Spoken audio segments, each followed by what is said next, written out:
Sa mga hindi nakakakilala, ito si Eden Santos mga kababayan.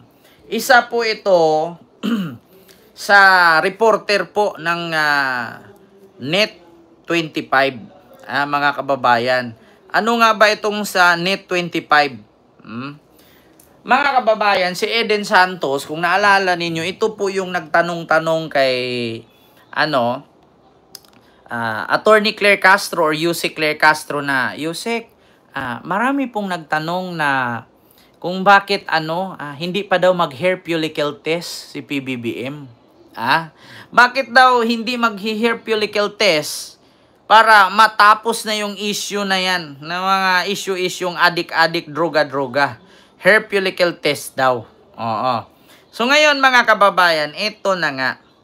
Bukod dyan mga kababayan, meron kasing isa na nagpadala ng isang sulat, no, na si Mr. Kabatbat nag-request as an unreasonable at imprudent attempt to coercial journalists perform of their duty to deliver news that go beyond photos opportunities, press release at rehearse sound bites ayon sa liham ng Malacanang Press Corp or MPC. So ito mga kababayan, basahin ko po. Ayan po si Eden Santos, no?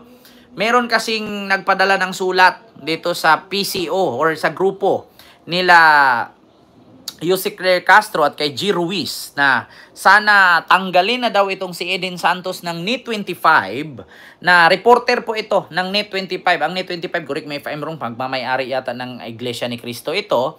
At iyon nga, napansin siguro mga kababayan na parang may pagkabayas nga.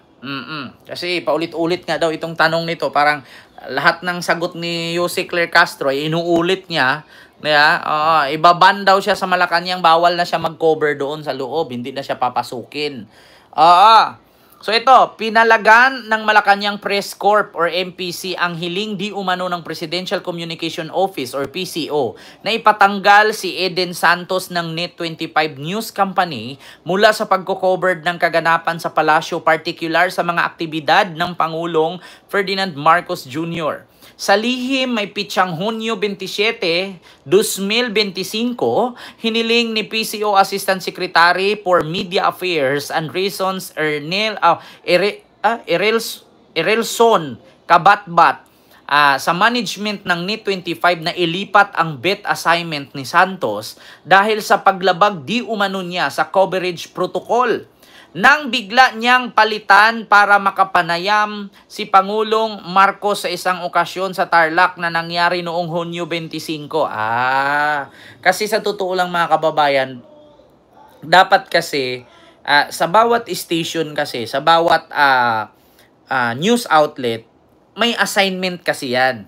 Kung doon ka na-assign sa Malacanang, doon ka lang. Kung doon ka na-assign sa trip ng Pangulo, doon ka lang. Kung doon ka na-assign sa mga krimen-krimen o mga pangyayari sa ekonomiya ng Pilipinas, doon ka lang. Parang GMA, di ba? Meron si ganito, meron si ganyan, meron si ganon. So hindi lahat, parang all around, para siyang katulong, para siyang parang yaya. Di ba? Para siyang yaya na imbes na ang trabahong in-applyan niya ay tagaluto, nagugulat ka, naglaba na, nagbantay na ng bata, naghugas na ng puwit ng matanda. Parang nag-all around na siya eh. Di ba? So ito ang kanyang ginawa. Meron daw itong nilabag, no? Ito nanghingi daw or nagpadala daw ng liham si Erelson Kababat sa management ng Net25 na ilipat ang bet assignment ni Santos dahil sa paglabag di umano niya sa coverage protocol. Kung doon ka lang ini-assign kasi sa palasyo, doon ka lang magko-cover. Iba naman yung pupunta ka doon kasi unfair din naman sa ilang mga newscaster na kasama ka sa palasyo tapos pagdating sa kabila, kasama ka na naman, tapos pagdating sa may gira, nandun na naman. Ano to, all around? Wala na ba kayong reporter makuha dyan? Isa na lang, si Eden Santos na lang. Baka, pag tumagal to si Eden Santos, ikot-ikot sa magiging reporter, baka magiging Jessica Soho na ang kalagayan nito. Lumipad ang aming team, di umano. Kapag may kainan, di umano, lumipad ang aming team. Di umano, may aswang sa bubong. Tapos ando na naman si Eden. Tapos di umano, minahan sa Visayas. Ando na naman si rin. Oh. 'Di ba? Oh, Sir Kent tinapik at tinabihan niya basta si PBBM. 'Di ba? Mga ganyan mga kababayan, hindi pwede yung ganun. 'Di ba? Kaya nagpadala ng sulat ang MPC sa management ng Net25 na ipalipat itong si Eden Santos. Ipinunto ng MPC na sa dami ng reporters na lumapit kay PBBM noong oras na iyon, ipinagtataka nila kung bakit si Santos lang ang pinag-initan ng PCO at ipinalipat sa ibang bet. A video clips of interview clearly showed that the president himself had approached the members of the media because the noise in the venue prevented him from hearing the question clearly. If the president decided to approach the reporters, why would these appointees create an issue out of it? Tanong ng MPC member. Ayan, sabi ni Ma'am Israel Astorga Obispo, ayan, watching from, ano to ma'am? Watching from Alberta ba? Alberta, please shout out to my fam there. Ayan, mega love shout out po dyan kay Prid, Father EDM, Alberta. Ayan, mega love shout out po. Mula kay Ma'am Israel Astorga Obispo. Di ba? So yun po mga kababayan. Bakit daw sa dinami-dami naman daw ang reporter na nakasama ni PBBM doon at bakit si Eden Santos lang daw ang pinag-iinitan? Ito nga, according nga dito kay Sir, tinapik nga may, Mr. President, ako muna, mamaya na yan sila. Baka kala niya BFF niya si PBBM. Actually mga kababayan, sa totoo lang para sa akin, wala namang problema ganun kung tumapik. Ang problema lang kasi, meron kasing rule yan na kapag nandyan ang presidente, mga 1 meter yata ang layo or 2 meters, 5 meters ang layo, doon ka makatayo, nandito ang president. Kasi alam nyo mga kababayan, hindi na kasi bago sa atin yan. Presidente yan Hindi porket reporter ka, ang dala mo cellphone lang, no? Ay okay lang na lumapit kang ganyan. Ang problema lang kasi mga kababayan, presidente yan, may security yan. Paano kung pareho ka kay Vladimir Putin? Si Vladimir Putin, hindi nagsasalita yun. May mga call sign yun. Pag gumanon yung kamay nun, ibig sabihin, kabigin ang tao na lalapit sa kanya. Kapag gumanon ang kamay nun, ibig sabihin, kalad ka rin. Yeah, kapag dito gumagalaw, minsan nga gumaganon lang 'yun ng yung ganito niya, yung long sleeve. Ganyan lang 'yun gumaganon. Kaya dapat talaga hindi ka basta-basta lalapit sa presidente. Kasi bakit? Yung yung security kasi. Security reason 'yan. Bakit? Hindi porket reporter ka ay ura-urada kang lalapit ganyan. Paano kung may dala kang kutsilyo? Paano kung, di ba? Kasi hindi lahat ng reporter kilala doon. Hindi lahat ng reporter ay alam. Paano kung may mga foreign reporters doon? May mga suicide bomber pala. Pag dikit niyan, sabog. Kaya nga suicide bomber Di ba? Si Vladimir Putin, pag gumanon lang yun sa ganyan niya, ang mga security lalapit agad. Minsan nga, habang nakaupo ganyan sa upuan, gumalaw lang yung isang daliri. Ay, sabi ko sa inyo, pakita ko sa inyo ang rason mga kababayan kung ano yung mga call sign ni Vladimir Putin.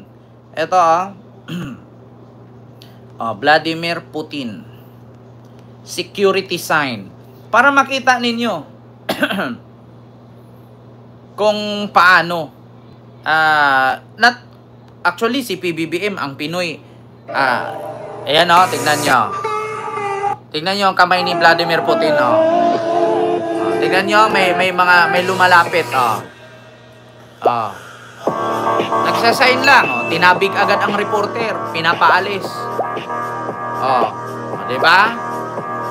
Hindi alam ni Justin Trudeau. Yung mic. Kapag ginaganon-ganon niya yan, ibig sabihin, hindi siya komportable.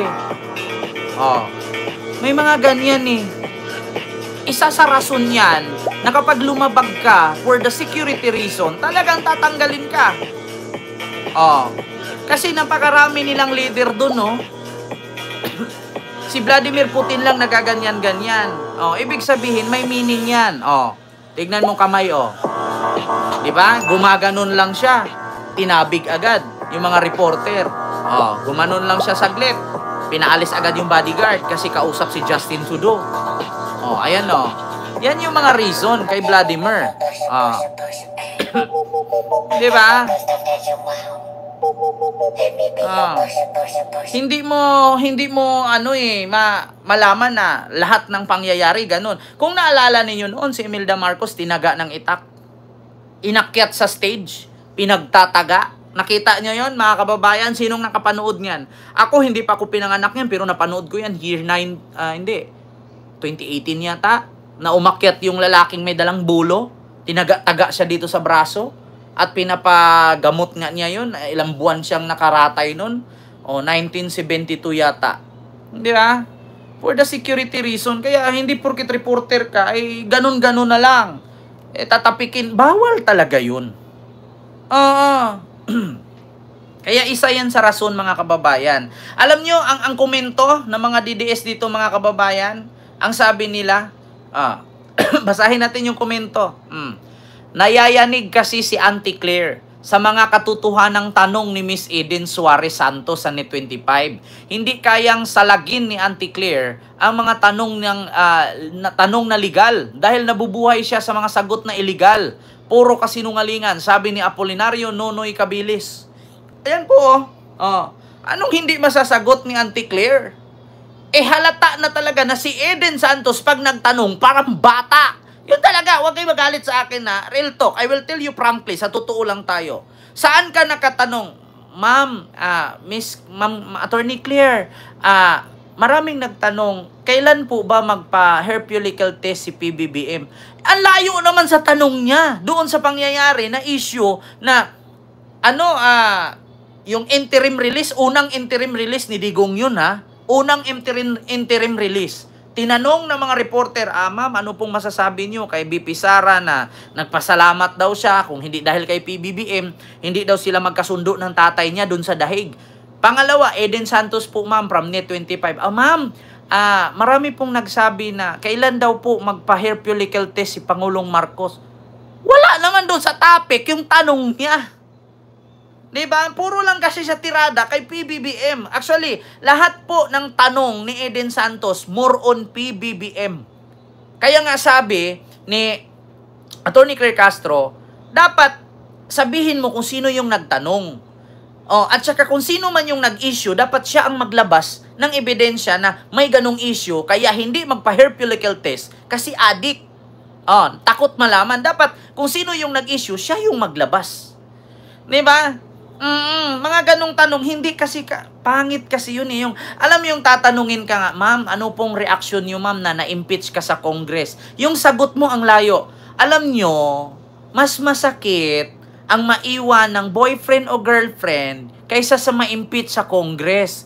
Di ba ang layo? Anong reaction mo na na-impeach ka sa Congress? Ang sagot mo, mas masakit ang iniwan ng boyfriend at girlfriend. Di ba? May connection ba sa taong bayan yung boyfriend at girlfriend? Kalandian. Di ba parang, kung ako sa unang asawa may 3 anak, sa pangalawang asawa may 4 na anak, anong tawag sa akin? Anong sagot ng bata? Kalandian, ma'am. Yeah? Kalandian po, ma'am. Ganon, di ba? Ang layo. Dapat ang sagot doon, 7 po, ma'am.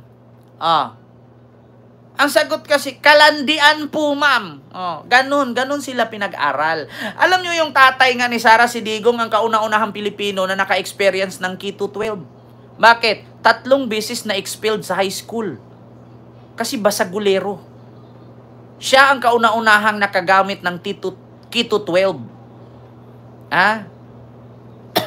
High school, hindi pa pinanganak si Pinoy niyan. Panahon pa ni Pinoy yung Keto 12. Kamakailan lang. Last 3 terms ng president.